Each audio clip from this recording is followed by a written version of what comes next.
안녕하세요. 예, 반갑습니다. 오늘 새해 첫 주일날인데요. 주의 앞뒤에 돌아보시면서 새해 인사 나누시면 좋을 것 같습니다. 새해 복 많이 받으세요. 해피 뉴 이어, 新年快乐. 2025년 한 해를 보내고 벌써 2026년 새해를 맞이하게 됐습니다. 작년에 뵙고 또 올해 새해가 돼서 뵐 수 있으니까요. 너무 좋은 것 같습니다. 또 새해도 항상 건강하시고 또 주님 안에서 항상 편안하시고요. 또 하시는 모든 일들이 주님의 뜻 안에서 잘 이루어졌으면 좋겠습니다. 새해는 항상 좋은 일만 가득했으면 좋겠습니다. 그런 마음으로 새로운 결심과 각오를 다질 수 있는 귀한 시간 됐으면 좋겠습니다. 같이 기도하겠습니다. 사랑이 많으신 자비로우시고 거룩하신 아버지 하나님, 참으로 감사를 드립니다. 하나님을 모르고 이 땅에서 더 죄악 가운데 방황하고 있었던 저희들을 불쌍히 여기심으로 또 구원해 주시고, 또 하나님의 풍성한 은혜와 또한 인도하심을 받아서 살아갈 수 있도록 도와심에 감사를 드립니다. 또 오늘 이 시간 저희들 함께 모여서 또 주님을 찬양하며 또 말씀을 배우며 교제할 수 있는 귀한 시간을 허락하심도 감사를 드립니다. 또 새로운 한 해를 저희들에게 또 허락해 주시고 또 복음을 위해서 함께 동력하고 또 주님의 영광을 위해서 살아갈 수 있도록 또 기회와 시간을 허락하심에 감사를 드립니다. 오늘 또 이 시간 또 각 사람에게 필요한 말씀으로 채우시고 또 하나님의 그 능력과 지혜를 의지함으로 모든 것을 견딜 수 있도록 인도해 주시기를 간절히 원합니다. 각 사람의 마음을 또 굽어 살피시고 어떠한 형편에 있든지 또 어떠한 상황에 있든지 간에 주님만을 의지하고 또 섬길 수 있는 마음 또한 허락하시고 그 가운데 하나님의 선하신 뜻만이 나타나기를 간절히 원합니다. 이 시간 모두 주님의 의로운 손에만 부탁드리며 예수님의 이름으로 감사하며 기도드렸습니다. 아멘. 예, 다 같이 성경 말씀 시편 23편을 찾아보겠습니다. 시편 23편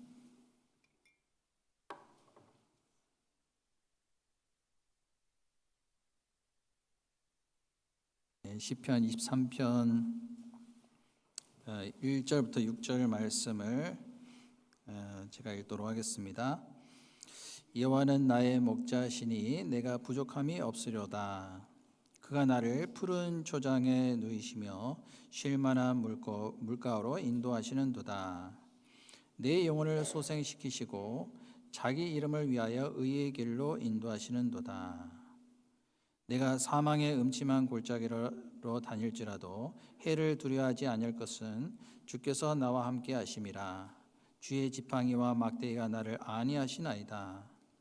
주께서 내 원수의 목전에서 내게 상을 베푸시고 기름으로 내 머리에 바르셨으니 내 잔이 넘치나이다. 나의 평생의 선하심과 인자하심이 정녕 나를 따르리니 내가 여호와의 집에 영원히 거하리로다. 새해 첫 말씀으로 어떤 말씀을 드릴까 좀 고민을 많이 했는데요. 그 시편 23편 이 말씀은 너무나도 유명한 말씀이고 또 많은 분들이 암송하기도 하고 또 묵상을 많이 하는 말씀인데요. 이 말씀을 통해서 또 하나님이 주시는 그 은혜와 또한 하나님의 그 축복이 무엇인지 또 같이 한번 살펴보고요. 그 하나님과의 어떤 친밀한 관계 속에서 또 하나님이 원하시는 뜻이 과연 무엇인지 또 생각해 볼 수 있는 귀한 시간 됐으면 좋겠습니다. 그 새해가 되면은 우리 항상 우리가 새로운 결심과 각오를 하게 되잖아요. 작년에 우리가 계획했던 모든 일들 잘 이루어지면 좋겠지만은 그렇지 못하는 경우도 있는 것 같습니다. 그래서 새해에는 또 새로운 각오와 결심을 가지고 또 하나님께서 또 우리에게 주신 그 이 시간을 또 잘 활용을 해서 또 후회 없는 그러한 또 한 해를 보내기를 소망하는 마음으로 시작을 했으면 좋겠습니다. 이 세상에는 많은 관계가 있죠. 그 관계 속에서 가장 중요한 관계는 하나님과 우리의 관계라고 할 수가 있습니다. 그래서 하나님과 또 우리의 관계를 또 여러 가지 그 비유를 통해서 설명을 하셨는데요. 아버지와 아들의 관계도 있고 또 남편과 아내의 관계도 있습니다. 또 부모와 자식 관계도 있죠.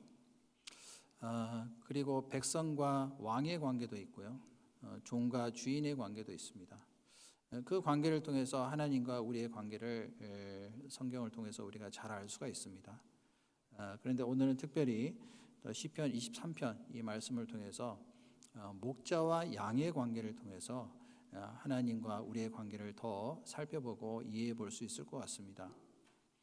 잘 아시는 대로 시편 23편 말씀을 기록한 사람은 다윗 왕입니다.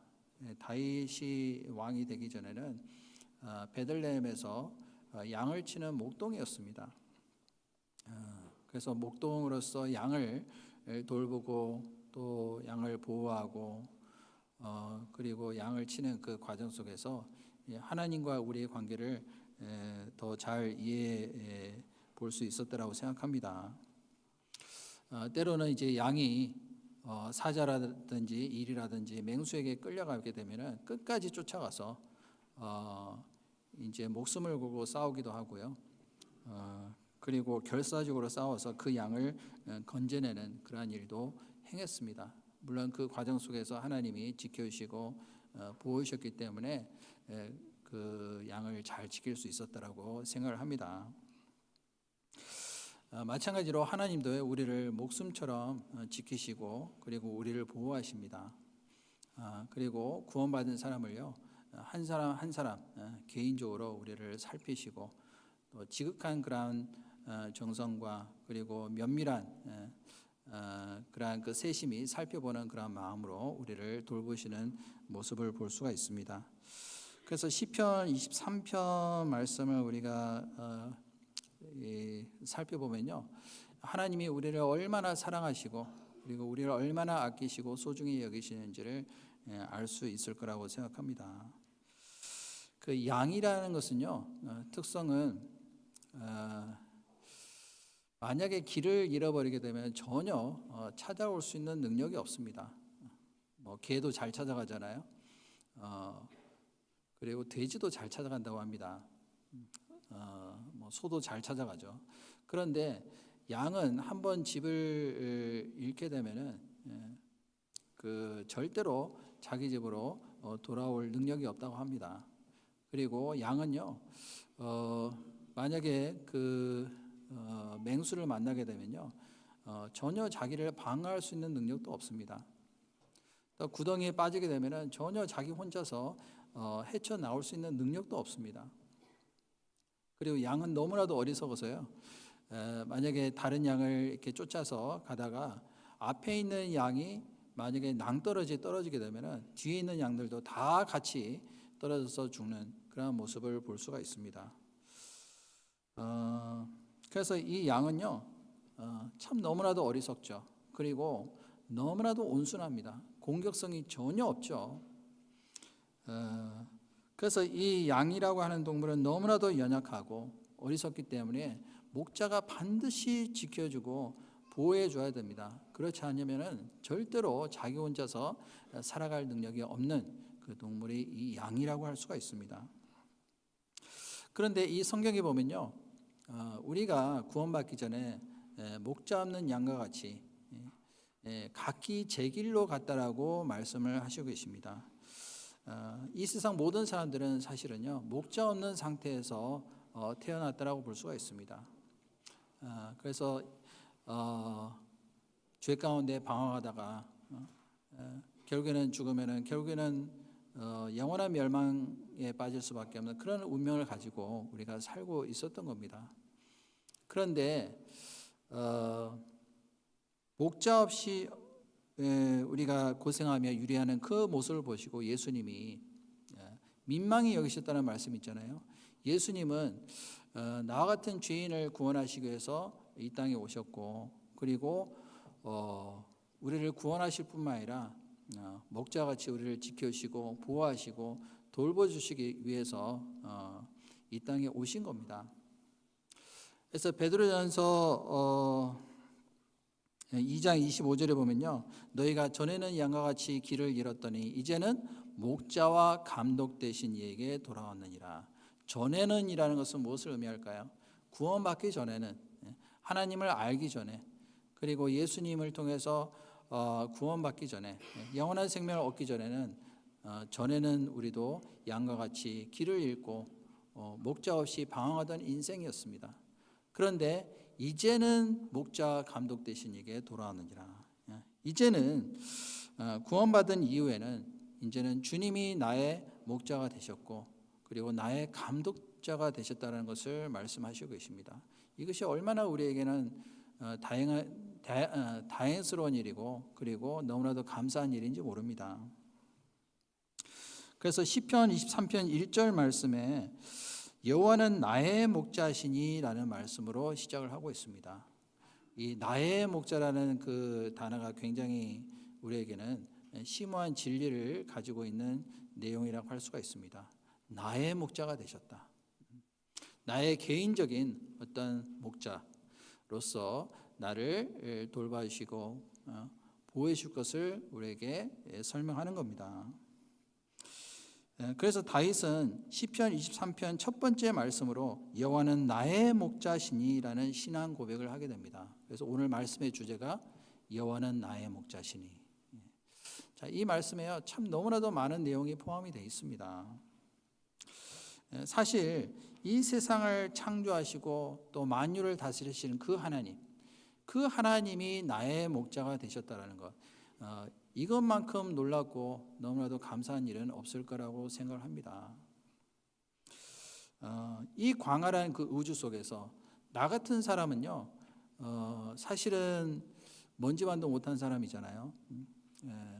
없는 것과도 같은 그런 존재인 겁니다. 그런데 나 같은 사람을 위해서 십자가에 피를 흘려주시고 구원해 주실 뿐만 아니라 나의 목자가 되셨다라는 것, 참 너무나도 감사한 일이잖아요.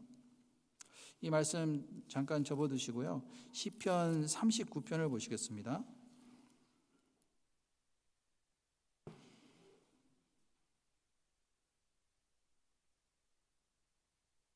시편 39편 4절부터 5절 말씀 제가 읽겠습니다.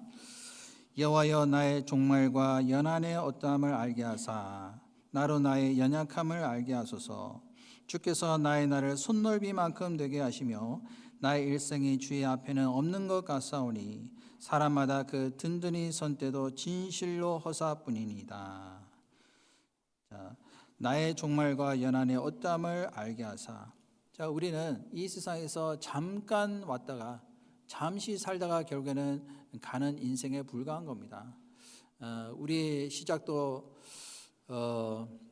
사실은 너무나도 연약한 상태에서 시작을 했지만은 종말의 연한도 우리는 알 수가 없습니다. 나로 나의 연약함을 알게 하소서. 사람은요 자기의 연약함을 알아야 되는데 그렇지 않고 자기의 어떤 힘을 의지하고 그리고 세상에 어떤 권능이라든지 여러 가지 권세를 의지하면서 살아가는 사람은요 결국에는 하나님께서 그 사람을 멸망의 길로 갈 수밖에 없는 사람으로서 결국에는 나중에 깨닫게 하실 겁니다. 그래서 나의 연약함을 알게 하소서. 연약함을 안다는 것이 굉장히 중요하죠. 주께서 나의 날을 손넓이만큼 되게 하시며 나의 일생이 주의 앞에는 없는 것 같사오니 사람마다 그 든든히 선 때도 진실로 허사뿐이니이다. 우리의 인생은요 아침에 안개와도 같은 그러한 존재라고 할 수가 있습니다. 그래서 우리의 인생을 나그네 인생이라고 그러잖아요. 그냥 잠시 왔다가 잠시 가는 겁니다. 지구상에 수억 명이 살고 있는데요, 그 가운데 살고 있는 나라는 존재, 하나님 앞에서는 정말로 먼지만도 못한 그런 존재인데, 그런데 나를 존귀하게 보시고 그리고 나를 그토록 사랑하시는 그 이유는 뭐냐면은 그 속에 하나님의 형상을 닮은 영이 있기 때문에 그렇습니다. 그리고 구원받은 사람은요, 하나님의 생명이 있기 때문에 이 세상에 무엇과도 비교할 수 없을 정도로 우리 각 사람은 귀중한 존재라는 것을 우리에게 말씀을 하시는 겁니다. 그래서 하나님은요, 우리 각 사람을 지극한 관심을 가지고 사랑을 가지고 지켜보시는 겁니다. 그렇기 때문에 목자 되신 주님은 나에 대해서 모든 것을 다 아시는 거예요. 모르는 것이 하나도 없습니다. 그렇기 때문에 나에게 부족함 없이 모든 것을 다 채워주실 수가 있는 겁니다. 실제로 이제 이스라엘에 가보면요, 목자는 양에 대해서 세세히 다 잘 알고 있다고 합니다.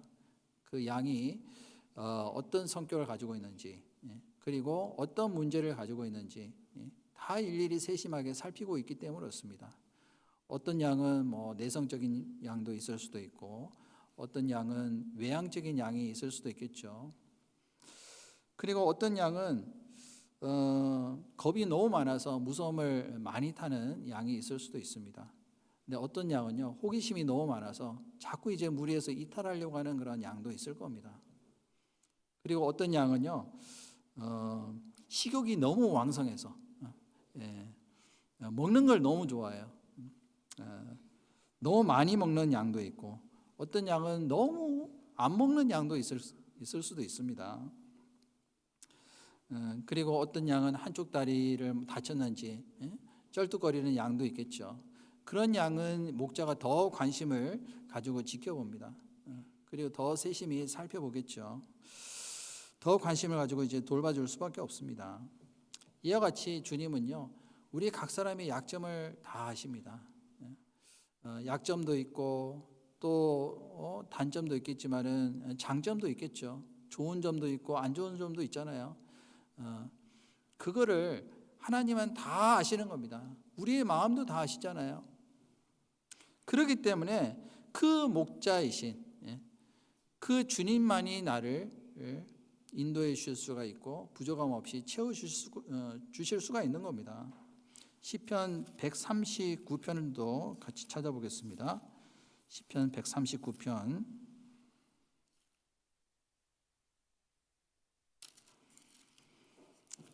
1절부터 4절까지 1절부터 4절까지 제가 읽겠습니다. 여호와여, 주께서 나를 감찰하시고 아셨나이다. 주께서 나의 앉고 일어섬을 아시며 멀리서도 나의 생각을 통촉하시오며 나의 길과 눕는 것을 감찰하시며 나의 모든 행위를 익히 아시오니 여호와여, 내 혀의 말을 알지 못하는 것이 하나도 없으시니이다. 자, 여호와여, 주께서 나를 감찰하시고, 감찰하신다는 의미는요, 자세히 탐색하고 면밀히 살핀다는 그 의미를 가지고 있습니다. 주께서 나의 앉고 일어섬을 아시며, 우리가 앉으나 서나 하나님은요 다 우리를 지켜보시고 또 멀리서도 나의 생각을 통촉하시는 분이에요. 이 통촉한다는 의미는 뭐냐면요, 히브리어는 빈이라고 합니다. 그 뜻은 뭐냐면은 정확하게 식별하고 분별하고 이해한다는 의미를 가지고 있습니다.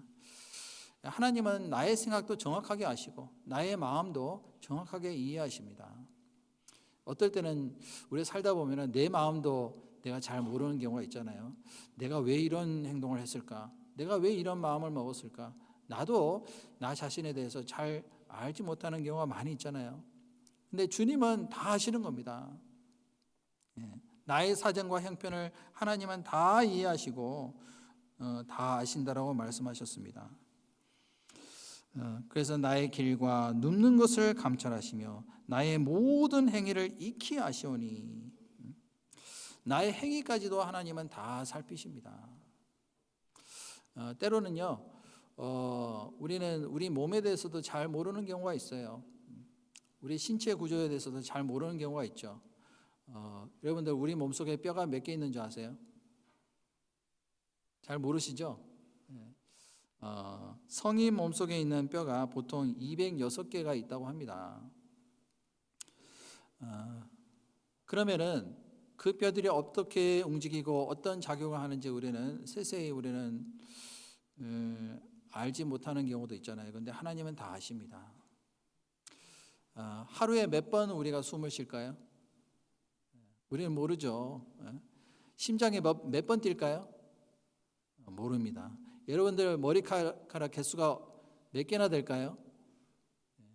여러분 건데도 잘 모르시죠? 근데 하나님은 우리 머리털까지도 다 세신 바 되었다라고 말씀하셨어요. 우리는 우리 혈관의 길이도 모릅니다. 그리고 우리의 삶이 언제 끝날지도 우리는 전혀 모릅니다. 근데 하나님은 다 아시거든요. 하나님은 우리의 미래일까지 다 미리 아시고 그리고 예비하시는 분이기 때문에 그 하나님만이 우리를 돌보실 수가 있고 부족함 없이 모든 것을 다 채워줄 수가 있는 겁니다. 그래서요, 여호와는 나의 목자시니 이것이요 우리에게 얼마나 큰 위로가 되는지 모릅니다. 다시 시편 23편으로 돌아가겠습니다.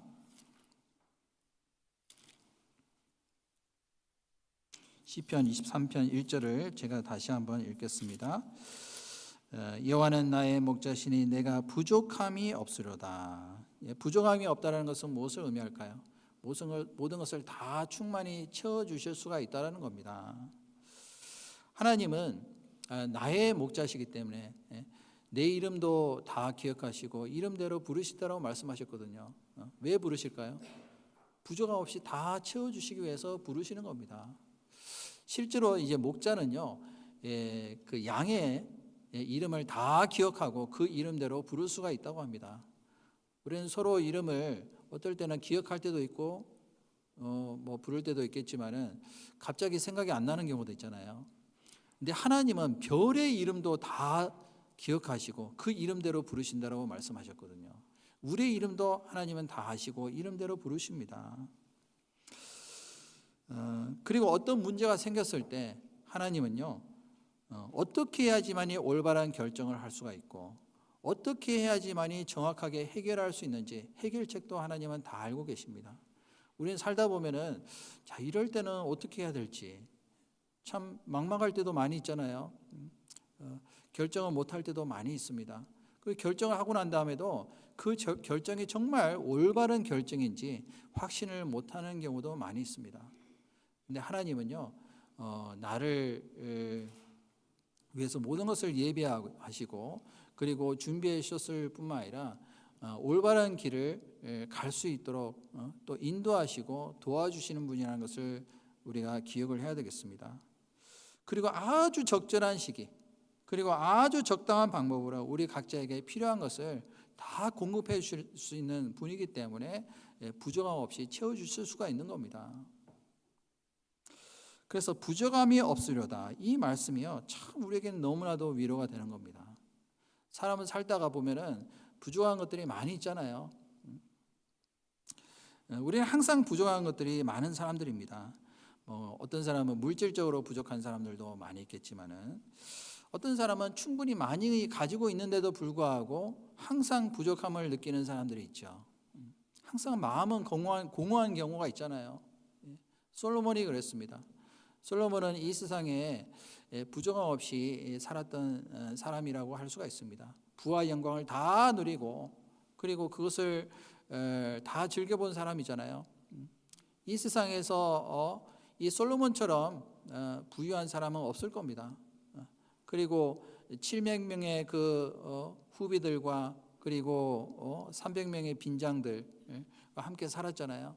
근데 그 가운데서도요 항상 마음에 공허한 것이 있었습니다. 그래서 전도서 1장 1절에 보면은 헛되고 헛되며 헛되고 헛되니 모든 것이 헛되도다. 해 아래서 수고하는 모든 수고가 무엇이 유익하려? 해 아래는 새 것이 없다고 말씀을 하셨잖아요. 그리고 전도서 5장 10절에도 보면은 은을 사랑하는 자는 은으로 만족함이 없고 또 풍부를 사랑하는 자는 소득으로 만족함이 없나니 이것도 헛되도다. 이 세상에 아무리 가진 것이 많이 있다 할지라도 그리고 모든 것을 누리고 산다 할지라도 권력을 가지고 있다 할지라도 하나님이 없는 사람은요 항상 부족함을 느끼고 살아갈 수밖에 없는 그런 존재라는 것을 말씀하시는 겁니다. 그래서 우리는요, 주님이 나의 목자가 되시지 않더라면 어떠한 것에서도 만족감을 누릴 수 없는 겁니다. 만약에 사막 한가운데 혼자 남겨져 있는데 물이 없다라면 어떻게 살 수가 있겠습니까? 아무리 금이 많고 그리고 보석이 가득 찼다 할지라도 물이 없으면 죽는 겁니다. 우리 영혼을 위해서도 필요한 것은요, 생명수가 필요하잖아요. 우리 영혼의 어떤 갈증을 해소시켜 줄 수 있는 분은 바로 예수님밖에 없습니다. 그래서 요한복음 4장에도 보면은 예수님께서 그 사마리아로 내려가셔서 우물가에서 그 여인을 만나셨잖아요. 이 여인은요, 물을 기르러 왔는데 항상 마음에는 공허한 마음이 있었습니다. 행복한 그런 마음이 없는 거예요. 예수님은 그 마음을 다 보셨습니다. 6번째 남편하고 살고 있는데도 만족이 없는 겁니다. 그래서 예수님께서 이 물을 먹는 자마다 다시 목마르거니와 내가 주는 물을 마시는 자는 그 속에서 영생하도록 솟아나는 샘물이 되리라. 아무리 이 세상에서 많은 것을 누리고 이 세상의 물을 많이 마신다 할지라도 또 갈증이 찾아오잖아요. 근데 주님이 주시는 그 생명수는 영원토록 솟아나는 샘물이 될 것을 약속하셨습니다. 예수님이 사마리아 여인에게 뭐라고 말씀하셨습니까? 지금 있는 남편도 네 남편이 아니다. 그랬잖아요. 아무리 남편을 바꿔가면서 살아볼지라도 인간은 결코 이 영혼의 만족을 줄 수 있는 남편은 없다라는 것을 일깨우신 겁니다. 그래서 그 말씀대로 우리가 세속적으로 아무리 만족을 많이 누리고 또 향락을 즐길지라도 그리고 많은 학문을 닦는다 할지라도 우리의 영혼을 채워줄 수 있는 것은 아무것도 없는 겁니다. 그 목마름을 해소시켜 주시기 위해서 오신 분이 바로 예수님이시잖아요. 그래서 어떤 사람은요, 가진 것이 하나도 없는데도 불구하고 행복한 사람이 있어요. 그죠? 왜냐하면 주님이 나의 목자가 되셨거든요. 그렇기 때문에 부족함이 없는 겁니다. 내 마음의 진정한 안식과 평안을 채워줄 수 있는 목자가 있느냐 없느냐, 거기에 따라서 만족을 누릴 수도 있고 그렇지 않을 수도 있는 겁니다. 실제로 다윗은요, 나중에 모든 것을 다 잃어버렸어요. 그리고 사울 왕에게 쫓기는 신세가 되고 말았습니다. 직장도 잃었죠. 가족도 잃어버렸고 나중에 명예와 재산도 다 잃어버렸습니다. 그럼에도 불구하고 여호와는 나의 목자시니 내가 부족함이 없으리로다. 이 고백을 하게 된 겁니다. 시편 34편 한번 찾아보겠습니다. 시편 34편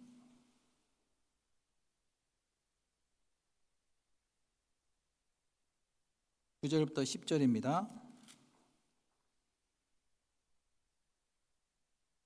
8절부터 10절까지 제가 읽겠습니다. 너희는 여호와의 선하심을 맛보아 알지어다. 그에게 피하는 자는 복이 있도다. 너희 성도들아 여호와를 경외하라. 저를 경외하는 자에게는 부족함이 없도다. 젊은 사자는 궁핍하에 줄일지라도 여호와를 찾는 자는 모든 좋은 것에 부족함이 없으로다. 자, 너희는 여호와의 선하심을 맛보아 알지어다. 맛보아 한다는 것은 무엇을 의미할까요? 직접 경험을 하는 겁니다. 실제로 삶을 통해서 체험을 통해서 하나님이 얼마나 선하신 분인지를 맛보아 아는 사람, 그 사람이 복이 있다라고 말씀하셨어요. 그것을 맛보아 아는 사람만이 여호와를 경외할 수가 있습니다. 경외한다는 의미는 뭐냐면은 히브리어로는 야레라고 하죠. 무엇보다도 하나님의 그 권위 그리고 절대 주권을 인정하는 가운데 하나님만을 믿고 의지하는 사람, 그리고 하나님에 대해서 순종하는 마음으로 살아가는 모든 삶의 자세가 바로 경외하는 그러한 삶의 모습이라고 할 수가 있습니다. 쉽게 말하면 하나님을 무엇보다도 가장 높이고 존귀하게 여기는 겁니다. 그것이 경외하는 마음이에요. 그런데 너희 성도들아 여호와를 경외하라. 저를 경외하는 자에게는 부족함이 없도다. 하나님을 경외하는 사람, 하나님 중심으로 살아가는 사람은요, 하나님이 책임져 주시거든요. 그렇기 때문에 부족함이 없으려다. 그렇게 말씀하시는 겁니다. 경외하는 마음이 없다라면 어떤 마음이 들까요? 하나님을 무시하는 마음이 생길 수도 있습니다. 하나님을 존귀히 여기지 못하고 다른 것을 더 귀하게 여기는 마음이 생길 수도 있잖아요. 그러면 하나님도 우리를요 무시하고 경멸히 여기실 수도 있습니다. 그래서 여호와를 경외하는 것이 지혜의 근본이라고 했잖아요. 그리고 여호와를 경외하는 것이 사람의 본분이라고 했습니다. 마땅히 가져야 될 그런 마음의 자세가 바로 하나님을 경외하는 겁니다. 그래서 하나님을 경외하는 자는 부족함이 없도록 하나님께서 채워주십니다. 그 뒤에 10절에도 보면은 젊은 사자는 궁핍하여 줄일지라도 여호와를 찾는 자는 모든 좋은 것에 부족함이 없으리로다. 모든 좋은 것, 하나님은 우리에게 좋은 것을 주시기를 원하시잖아요. 여호와를 의지하고 진정한 목자 되신 그 주님만을 따라가는 사람, 그리고 경외하는 사람 모든 좋은 것에 부족함 없이 우리에게 채워 주시기로 약속하셨습니다. 그래서 시편 23편 첫 번째 말씀이 뭐냐면은 여호와는 나의 목자시니 부족함이 없으리로다. 이 말씀이요 참 우리에게는 너무나도 위로가 되고 힘이 되는 말씀이라고 생각이 듭니다. 또 시편 23편 다시 돌아가세요. 자, 2절부터 이제 말씀을 보시면은 더 구체적인 내용이 나와 있습니다. 그가 나를 푸른 초장에 누이시며 쉴 만한 물가로 인도하심도다. 그가 나를, 그는 바로 여호와 하나님을 가리키고 있습니다. 하나님이 나를 푸른 초장에 누이시며 쉴 만한 물가로 인도하신도다. 이 말씀에서 핵심적인 단어는 바로 누이시며, 누인다는 것은 무엇을 의미할까요? 우리에게 휴식을 주시는 겁니다. 진정한 안식과 그리고 평강을 주시기로 약속하신 겁니다. 양은요 배가 고프면은 잘 수가 없습니다. 눕지를 않아요. 왜냐하면 일단은 먹어야 되거든요. 그렇기 때문에 계속 바쁘게 돌아다닙니다. 그리고 다른 양보다 더 많이 먹기 위해서 분주하게 움직입니다. 그렇기 때문에 누울 시간이 없는 겁니다. 그리고 양은요 본래 겁이 많기 때문에 확실히 안전을 보장받지를 못하면은 절대로 눕지를 않습니다. 왜냐하면 불안하잖아요. 항상 불안하고 초조하면요 잠을 못 자는 겁니다. 근데 현대인들의 어떤 생활 모습이 그렇습니다. 항상 불안해요. 미래에 대한 불안감, 그리고 항상 초조하죠. 그리고 항상 안심이 안 되는 겁니다. 그리고 항상 마음에 근심과 걱정과 염려가 있는 겁니다. 그렇기 때문에 잠을 자려고 해도 잠을 못 자는 경우도 많이 있잖아요. 모든 그 병의 근원은요 사실은 스트레스라고 볼 수가 있어요. 스트레스가 너무 많잖아요. 그러면 그것이 원인이 돼가지고 나중에 이제 점점 몸이 면역성이 떨어지고 결국에는 여러 가지 병에 걸릴 수도 있는 겁니다. 그래서요 사람은요 일단은 마음이 편안해야 돼요. 마음이 안정이 돼야 됩니다. 그러기 위해서는 여호와가 나의 목자가 되셔야 돼요. 그 주님이 나를 지켜주시고 그리고 나를 쉴 만한 물가로 인도하셔서 나를 지켜주신다는 것을 항상 믿고 의지한다라면은 우리가 두려워할 필요가 없잖아요.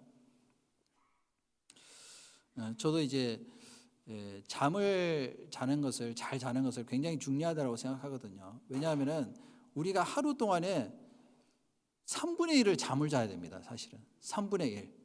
24시간 중에서 3분의 1을 잠을 자야지만이 우리가 정상적으로 활동을 할 수가 있습니다. 왜냐하면 잠을 자는 동안에 여러 가지 좋은 호르몬이 나온다고 합니다. 그래서 그 쌓여있던 노폐물도 이제 잠을 자는 동안에 사라진대요. 그래서 사람이 잠을 자야지만이 회복이 됩니다. 몸이. 그래야지만이 또 활동을 할 수가 있잖아요. 그래서 성경에도 보면은 잠에 대한 말씀이 있어요. 시편 127편 한번 보겠습니다. 시편 127편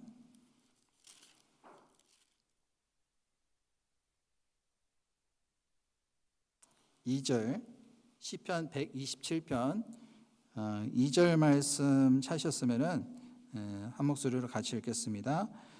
너희가 일찍이 일어나고 늦게 누우며 수고의 떡을 먹음이 헛되도다. 그러므로 여호와께서 그 사랑하시는 자에게 잠을 주신도다. 저 잠이 안 올 때마다 이 말씀 항상 생각하고 그리고 묵상하거든요. 여기서 보니까 여호와께서 그 사랑하시는 자에게 잠을 주시는도다. 이 잠을 잘 자는 것이 굉장히 중요한 것 같습니다. 그 엄마 품 안에 안겨서 이렇게 자는 아이의 모습을 보면은 얼마나 평안해 보입니까? 그 잠을 이렇게 자는 모습을 보면 참 너무 이뻐 보이잖아요. 왜냐하면은 엄마가 지켜준다는 것을 알거든요. 그리고 엄마 품 안이 가장 편안한 겁니다. 애들이 무슨 근심과 걱정이 있겠어요. 그래서 비록 일찍이 일어나고 늦게 누우며 수고의 떡을 먹을지라도 여호와께서 그 사랑하시는 자에게 잠을 주신다고 그랬잖아요. 이 세상에서 수고하고 고생하고 살지라도 주님 안에 거하는 사람은 항상 안식과 평안을 누릴 수 있다라는 그런 말씀입니다. 우리가 얼마나 수고하고 걱정하고 근심하고 살아갑니까? 우리 인생 자체가 굉장히 피곤해요. 피곤하시죠? 지금 얼굴들 뵈니까 얼굴이 다들 많이 피곤해 보이십니다. 우리 인생이 피곤해요. 특히 우리 청년회 그 2박 3일 동안 수련회 갔다 왔잖아요. 피곤하시죠? 청년들은 항상 뭐랄까 젊은 패기가 있기 때문에 다 이길 수 있는 것 같습니다. 새로운 힘을 주시잖아요. 하나님께서 주시는 그 힘과 능력으로 모든 것을 다 이길 수가 있는 겁니다. 그래서 여기 보면은 일찍이 일어나고 늦게 누우며, 제가 아침에 진짜 일찍 한번 일어나 봤거든요. 근데 사람들이 얼마나 일찍부터 새벽부터 일어나가지고 돌아다니는지, 새벽 4시부터 돌아다니더라고요, 사람들이. 그리고 어떤 경우는 또 늦게 누워요. 잠자는 시간도 어떤 경우에는 뭐 일찍 주무시는 분들도 계시지만은 늦게 주무시는 분들도 계시는 것 같습니다. 그만큼 바쁜 거예요. 우리 인생 자체가 얼마나 바쁜지 모릅니다. 직장이 없는 사람도 바빠요. 그래서 어떤 사람은 뭐라 그러죠? 백수가 과로사 한다 그러잖아요. 항상 바빠요. 근데 왜 바쁜지를 몰라요. 항상 분주합니다. 그 가운데서 고생하며 수고하며 살지라도 하나님의 사랑 안에 거하는 사람은 진정한 안식과 평안을 누릴 수가 있습니다. 그 요한복음 14장 27절에도 보면은 평안을 너에게 끼치노니 나의 평안을 너에게 주노라. 내가 주는 평안은 세상에 주는 것과 같지 않도다. 그런 말씀하셨잖아요. 아무리 좋은 곳에 가서 좋은 음식을 먹고 한다 할지라도 마음은 항상 불안한 사람 있잖아요. 그래서 휴가를 받았는데 휴식을 즐기고 싶은데 마음은 항상 불안한 거예요. 그런 경우 있죠. 왜냐하면 항상 마음에 근심이 있는 겁니다. 두려운 마음이 있는 겁니다. 그래서 주님이 나에게 주시기를 원하는 그 평안은요, 이 세상이 주는 평안하고는 전혀 차원이 틀린 평안, 영원히 없어지지 않는 그러한 안식과 평안을 주시기로 약속하셨습니다. 그래서 예수님이 나를 대신해서 십자가에 죽으시고 그리고 제자들에게 부활하셔서 가장 첫 번째로 하신 말씀이 뭡니까? 평안이 있을지어다. 손에 못자국을 보이시고 또 옆구리에 창자국을 보이시면서 평안할지어다. 그거 말씀하셨잖아요. 그리고 마태복음 11장 28절에 보면은 수고하고 무거운 짐진 자들아 다 내게로 오라. 내가 너희를 쉬게 하리라. 나는 마음이 온유하고 겸손하니 나의 멍에를 내고 내게 배우라. 그리하면 너희 마음이 쉼을 얻으리니. 그러니까 마음의 평안과 안식이 있어야 되는 겁니다. 그것을 주시기 위해서 예수님이 오셨잖아요. 그리고 제자들이 그 예수님을 만나게 됐을 때 얼마나 기뻐했습니까? 그 참된 평안, 그 참된 평안 가운데 있는 사람은요, 아무리 이 몸이 힘들고 피곤하고 어떨 때는 지칠 수도 있잖아요. 곤비한다 할지라도 주님 안에서 만족할 수가 있는 겁니다. 그래서 시편 23편으로 다시 돌아가세요. 2절에 보면 그가 나를 푸른 초장에 누이시며 쉴 만한 물가로 인도하신도다. 푸른 초장. 이 푸른 초장이라는 것은 먹을 것이 널려 있는 겁니다. 아무리 내가 쉰다 할지라도 만약에 거기가 푸른 초장이 아니라 메마른 사막이라고 한번 생각해 보세요. 얼마나 답답하겠습니까?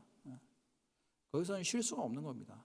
이런 푸른 초장, 푸른 초장 가운데서 많이 먹고 그리고 물도 많이 마시고 거기서 정말 평강한 마음을 가지고 잠을 자는 이 양만큼 행복한 양이 있을까요?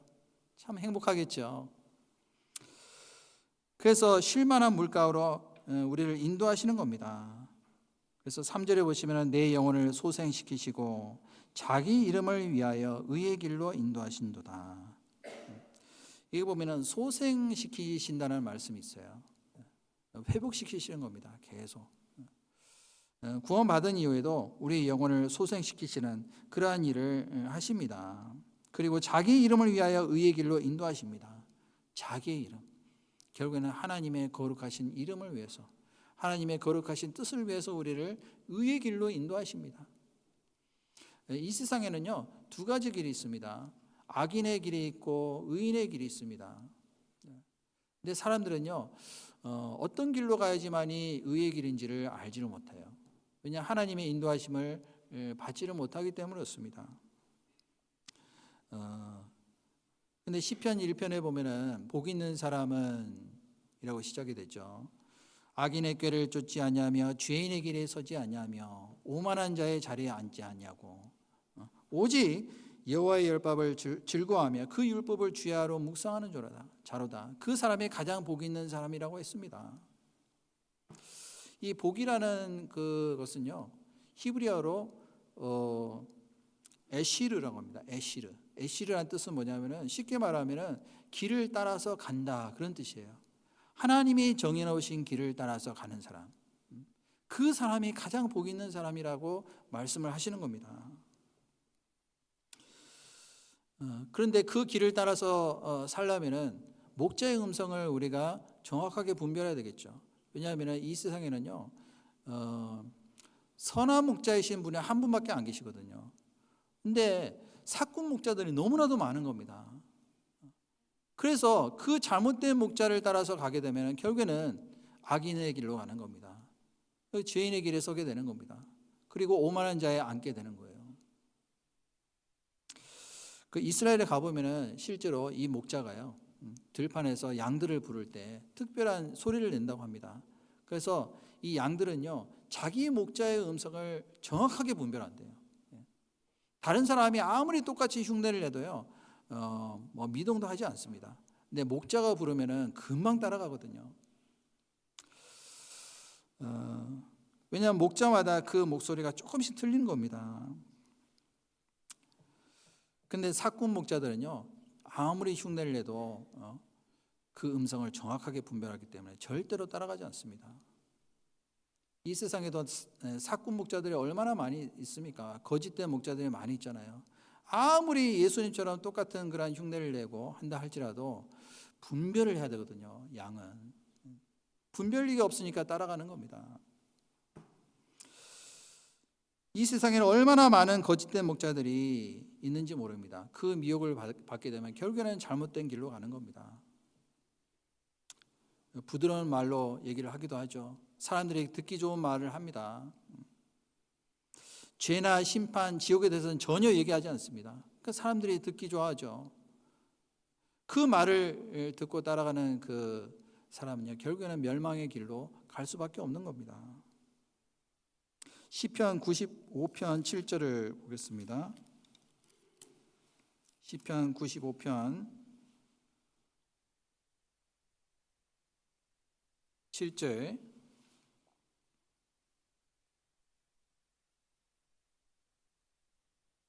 자, 같은 목소리로 이 한 구절만 같이 읽도록 하겠습니다. 대저 저는 우리 하나님이시요 우리는 그의 기르시는 백성이며 그 손의 양이라. 너희가 오늘날 그 음성 듣기를 원하노라. 대저 저는 우리 하나님이시요. 하나님 한 분밖에 없잖아요. 우리의 목자 되신 분은 우리를 지으신 그 하나님, 그 하나님의 손의 양이라고 했습니다. 너희가 오늘날 그 음성 듣기를 원하노라. 여기 듣는다라는 것은 쉽게 말하면 순종입니다. 히브리 말로는 쉐마라고 하죠. 쉐마, 순종하는 것. 듣고 따라가는 것을 의미하는 것입니다. 그래서 이스라엘 백성들도요, 하나님의 말씀에 순종하고 말씀대로 행했을 때는 하나님께서 많은 복으로써 그들에게 축복해 주셨습니다. 근데 그렇지 않을 때는요, 엄청나게 망했습니다. 그리고 철저하게 망하는 모습을 볼 수가 있습니다. 하나님의 말씀이 항상 기준이 돼야 되잖아요. 우리 마음 가운데도 그 말씀이 우리의 그 삶의 기준에 대해서 순종할 때는 하나님이 복을 주시기로 약속하셨습니다. 그래서 여기 보면은 오늘날 그 음성 듣기를 원하노라라고 했잖아요. 그런데 우리 사람의 그 본성이요, 하라고 하면은 하지 않습니다. 하지 말라고 하면 또 하죠. 선악과를 먹지 말라고 하니까 또 먹었잖아요. 노아 시대 때 방주에 들어가라고 하니까 또 안 들어가잖아요. 사람이요, 참 순종하라고 하면은 불순종하고, 그리고 하지 말라고 하면은 또 안 하고. 근데 하나님의 말씀에 순종하기만 하면요, 사실은 아무 문제가 없습니다. 신앙생활은요, 굉장히 간단합니다. 하라고 하면 하면 되는 거예요. 오늘 구역 모임 있으면 모이면 되는 거예요. 조모임 한다 그러면 모이면 됩니다. 불기둥과 구름기둥이 움직이면 그냥 따라서 움직이면 됩니다. 하나님 말씀 주시면은 그냥 먹으면 되는 거예요. 그래서 하나님의 말씀대로 우리가 행하면요, 하나님 반드시 우리를 지켜주십니다. 그 시편 1편 5절도 한번 보실까요? 시편 1편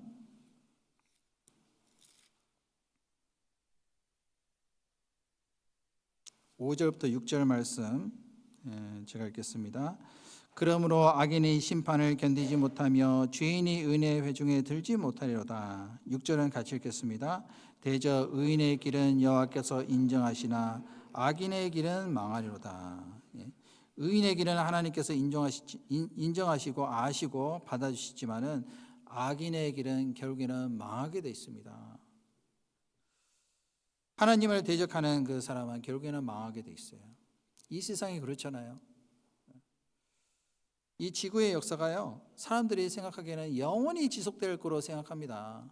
그리고 앞으로는 뭐 점점 잘 사는 세상으로 바뀔 것이다 이렇게 이제 생각하고 기대하지만은 전혀 그렇지 않습니다.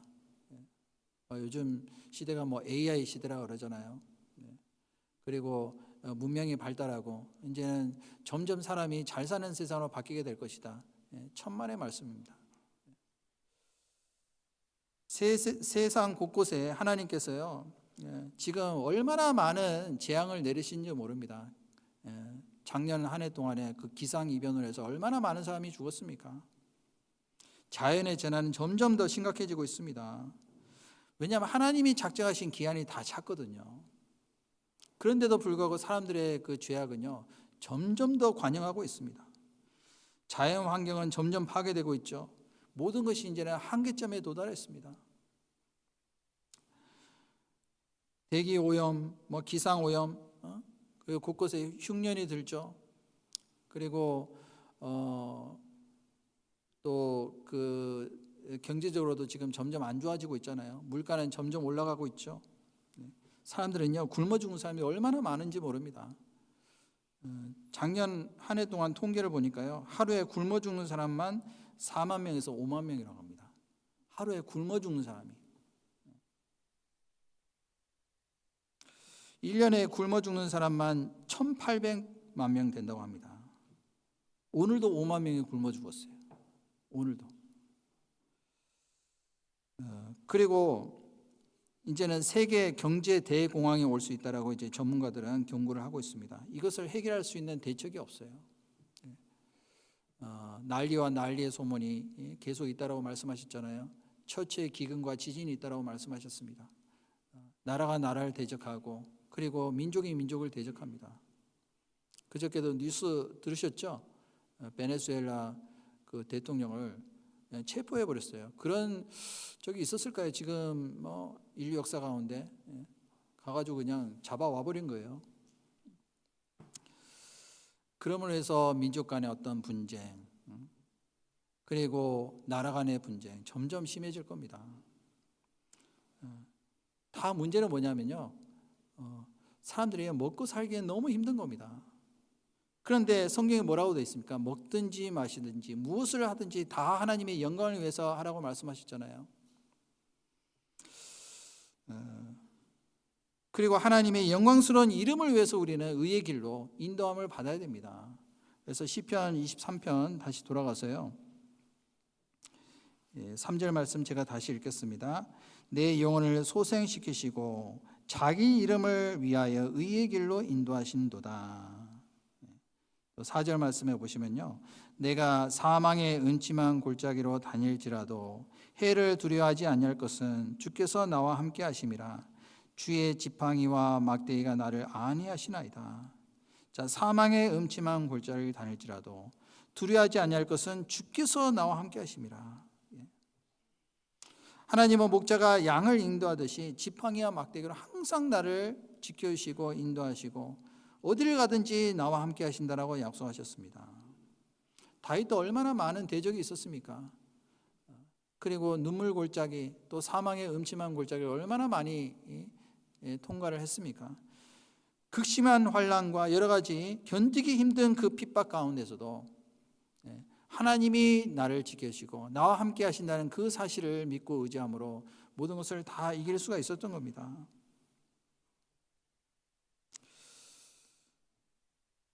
히브리서 13장 5절에도 보면은 과연 너희를 버리지 아니하고 과연 너희를 떠나지 아니하리라, 그 약속하셨잖아요. 우리가 담대히 가로되 주는 나를 돕는 자시니 내가 무서워하니로다. 사람이 내게 어찌하리요. 이 소년 다윗도요, 그런 담대한 마음이 있었습니다. 사람이 내게 어찌하리요. 하나님이 나와 함께 계시는데. 그래서 그 소년 다윗이 골리앗 장군과 싸우기 위해서 담대히 나아갔잖아요.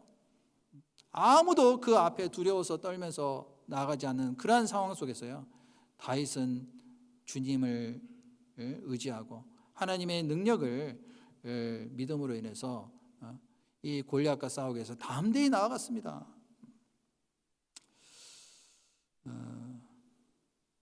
사무엘상 17장에 보면은 내가 양을 칠 때 일이나 사자나 곰이 와서 양 새끼를 물고 가면 내가 기어코 따라가서 사자 입에서 건져냈습니다. 그 일이나 사자 입에서 그 양을 지켜주셨듯이 하나님께서 나를 지켜주실 겁니다. 하나님의 군대를 모욕한 이 블레셋 족속들, 그 싸움에서 반드시 하나님께서 도와주실 겁니다. 그 믿음이 있었잖아요. 그래서 담대히 나갔습니다. 사람들이요, 어떻게 했을까요? 막 수근수근 했겠죠. 아유, 저 다윗 저러다가 이제는 결국에는 죽게 되는구나. 얼마나 불쌍하게 이렇게 생각을 했겠습니까? 근데 다윗은요, 군복도 필요 없었습니다. 칼도 필요 없었어요. 그냥 자기가 가지고 있는 거, 평소에 자기가 사용했던 그 물맷돌, 그것을 의지하고 나아갔습니다. 인간적인 시각으로 보면은요, 상대가 전혀 안 되죠. 다윗과 골리앗. 어떻게 상대가 되겠습니까? 근데 다윗이요, 즉시 달려가서 손에 들고 있던 물맷돌을 이용해서 힘차게 던졌습니다. 그 돌이요, 즉시 그 골리앗의 장군의 이마에 박혀가지고 그냥 그 자리에서 쓰러져 버렸잖아요. 그래서 그 골리앗 장군이 가지고 있었던 칼을 빼가지고 그 자리에서 목을 쳐서 잘라버렸습니다. 얼마나 통쾌합니까? 왜냐하면 주님이 함께 계신다는 믿음이 있었거든요. 마침내 승리했습니다. 다니엘서에도 보면요, 바벨론으로 포로 잡혀온 그 다니엘의 세 친구가 있습니다. 사드락, 메삭, 아벳느고. 느부갓네 그 왕의 신상에 절하지 않았습니다. 그때 당시에 바벨론 왕은요, 거의 신적인 존재입니다. 네, 그 앞에서 나는 절대로 절하지 않겠다. 끝까지 굴복하지 않았잖아요. 그래서 결국에는 풀무불에 들어갔습니다. 그리고 풀무불을 평소보다 더 7배 뜨겁게 만들었잖아요. 그 옆에 있는 사람들이 다 죽어버렸어요. 다니엘의 세 친구를 붙들고 있는 그 부하들이 불에 타 죽고 말았습니다. 그래서 결박된 채로 이 풀무불에 던져놨는데 놀라운 일이 벌어졌잖아요. 분명히 3명을 집어넣었는데 4명이 돌아다니는 거예요. 4명. 그 중에 한 사람은 신의 아들처럼 보였다라고 했는데요. 그분이 누굴까요? 바로 주님이셨습니다. 주님이 지켜주셨잖아요. 주님이 함께 계셨습니다. 그리고 나중에 나왔는데 전혀 거슬린 것도 없었어요. 불에 거슬리는 것도 없었습니다. 그래서 그 모습을 보고 결국에는 느부갓네살 왕도 하나님을 찬양하게 됐잖아요. 너희와 함께 하시는 그 하나님이 진짜 하나님이시구나. 그 하나님의 영광을 드러내는 겁니다. 다니엘도 그 바벨론 왕의 그 다리오 왕, 왜 다른 신에게 기도하면은 사자굴에 이제 던져넣어서 너 죽을 수도 있다, 그렇게 협박을 했지만은 끝까지 굴복하지 않았잖아요.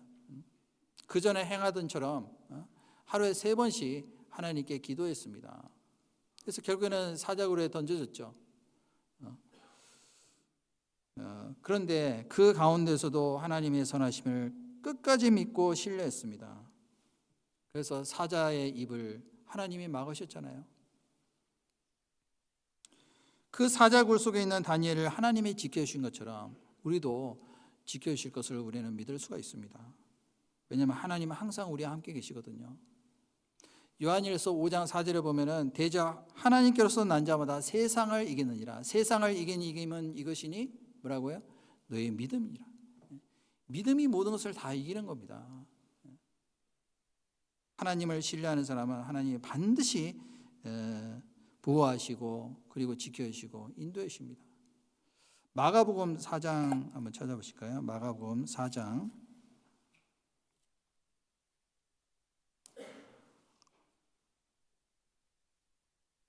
마가복음 4장 35절,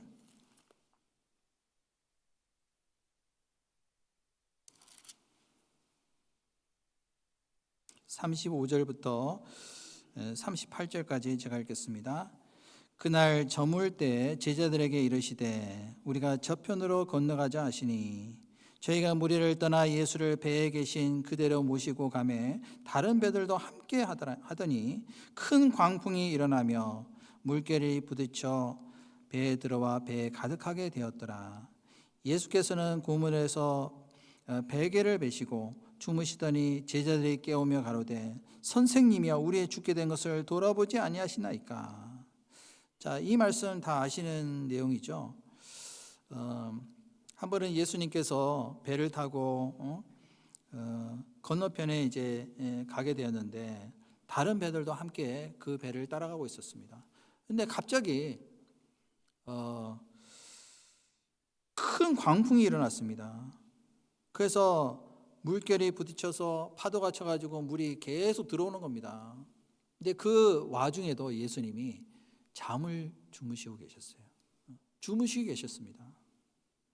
그래서 아니 선생님이요, 우리의 죽게 된 것을 돌아보지 아니하시나이까.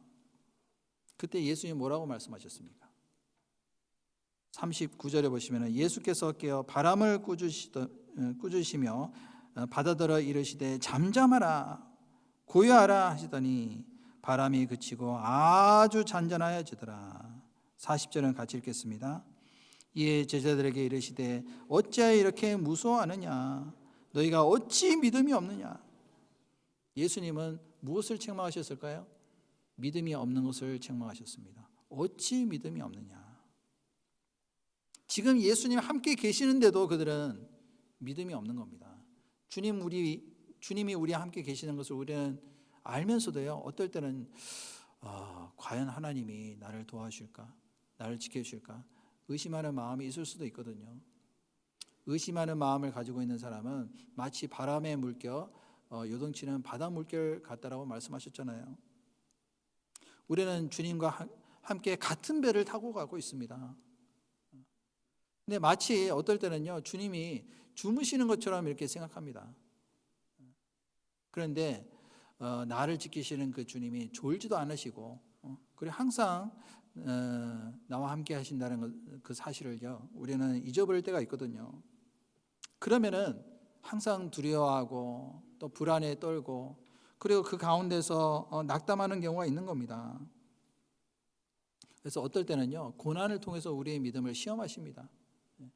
이런 경우에도 하나님을 의지하고 그 고난 가운데서도 힘든 그 역경 가운데서도 주님을 항상 신뢰하는 그런 마음을 가지고 믿음을 가지고 있는지를 하나님은 시험을 하십니다.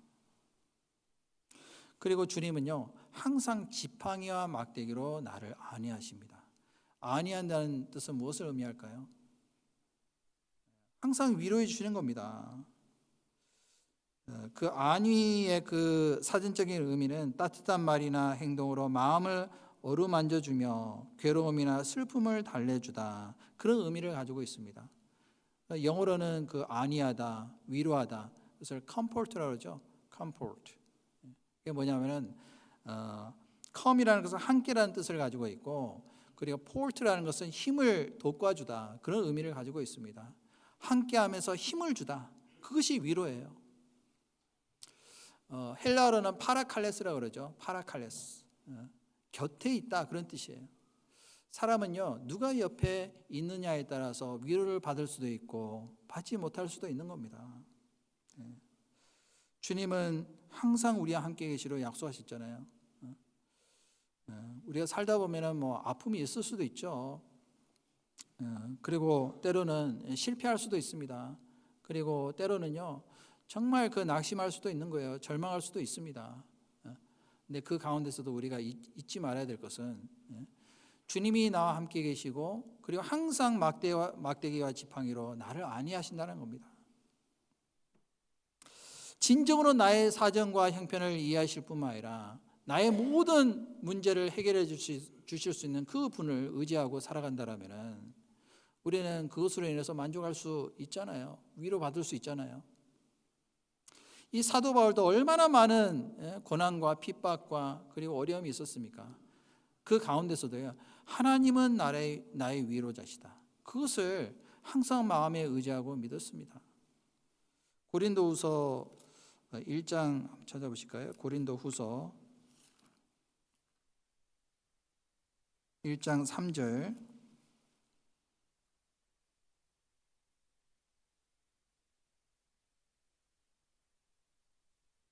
1장 3절부터 5절까지 제가 읽겠습니다. 찬송하리로다. 그는 우리 주 예수 그리스도의 하나님이시요 자비의 아버지시요 모든 위로의 하나님이시며 우리의 모든 환난 중에서 우리를 위로하사 우리로 하여금 하나님께 받는 위로로서 모든 환난 중에 있는 자들을 능히 위로하게 하시는 이시로다. 자, 이 사도 바울은요, 고린도 교회에 이 말씀을 보내면서 찬송하리로다라고 했어요. 찬송하리로다. 찬송이 언제 나올까요? 감사하는 마음이 우리 마음에 가득 찰 때 찬송이 나오잖아요. 근데 찬송할 수 없는 상황에서도 지금 찬송하고 있는 겁니다. 그는 우리 주 예수 그리스도의 하나님이시요 자비의 아버지시요 모든 위로의 하나님이시며 우리의 모든 환난 중에서 우리를 위로하사 하나님께 받는 위로로서 모든 환난 중에 있는 자들을 능히 위로하게 하시는 이로다. 사실은요, 위로를 받은 사람만 다른 사람에게 위로를 할 수가 있습니다. 진정으로 하나님께로부터 위로를 받은 사람만이 다른 사람을 참으로 위로해 줄 수 있는 거잖아요. 왜냐하면 그 사람을 이해할 수 있고 내가 받은 그 환난과 고통을 저 사람도 똑같이 받고 있구나. 그렇기 때문에 같은 마음으로 그 아픔을 공감을 하고 그리고 위로해 줄 수 있는 겁니다. 6절에도 보시면 우리가 환난 받는 것도 너희의 위로와 구원을 위함이요 혹 위로받는 것도 너희 위로를 위함이니 이 위로가 너희 속에 역사하여 우리가 받는 것 같은 고난을 뭐라고요? 너희도 견디게 하느니라. 위로를 받으면요 그 모든 고난을 다 이기고 견딜 수가 있는 겁니다. 그래서 우리가 힘들 때일수록 서로 우리가 위로하고요, 힘들 때일수록 하나님의 위로를 우리는 더 구해야 됩니다. 그 위로로서 우리는 어떤 고난도 능히 견딜 수가 있는 겁니다. 그래서 사도 바울은요 끝까지 견딜 수가 있었던 거예요. 자지 못하고 그리고 굶주리고 헐고 그리고 많은 그러한 고통 가운데 있었잖아요. 많은 위험 가운데 있었습니다. 강의 위험도 있었고 바다의 위험, 신의 위험, 거짓 형제 중에 위험이 있었지만은 그 가운데서도요 낙심하지 않았습니다. 다윗도 시편 119편 50절에 보면은 이 말씀은 나의 곤란 중의 위로라 했거든요. 주의 말씀이 나를 살리셨습니다. 말씀이 우리를 살리실 수가 있는 겁니다. 나의 영혼을 소생시키시고 그리고 모든 것을 이기고 견디게 하시는 겁니다. 우리가 정말 위로가 되는 말씀이 뭐가 있을까요? 그 많은 말씀들 중에서도 주님이 이제 곧 오시기로 약속하셨잖아요. 이 세상은요 우리가 영원히 살 곳이 아닙니다. 언젠가는 주님이 오시면은 떠나가야 됩니다. 미련 없이. 근데 이런 모습으로 하는 것이 아니라 완전히 변화된 모습으로 하나님이 우리를 변화시키시고 데려가시기로 약속하셨잖아요. 그래서 사도 바울은 내가 담대히 원하는 것은 차라리 이 몸을 떠나서 주와 함께 거하는 것이다 그랬잖아요. 왜냐하면 이 세상에 사는 동안에는 이 육신을 가지고 있는 그 가운데서 항상 고통과 괴로움이 있을 수밖에 없습니다. 다만 우리는 견디는 거죠. 신앙은 견디는 거라고 했잖아요. 그런데 모든 수고와 그리고 고통과 눈물도 다 이제는 사라지는 그날이 반드시 오게 될 겁니다. 히브리서 10장 36절에도 보면 너희가 인내가 필요함은 너희가 하나님의 뜻을 행하는 후에 약속을 받기 위함이라. 잠시 잠깐 오면 뭐라고요? 오시리가 오시리니 지체하지 않으시라. 우리는 주님이 약속하신 그날을 사모하며 주님을 기다립니다. 그리고 반드시 오시기로 약속하셨잖아요. 데살로니가전서 4장 16절도 찾아보겠습니다. 데살로니가전서 4장 16절.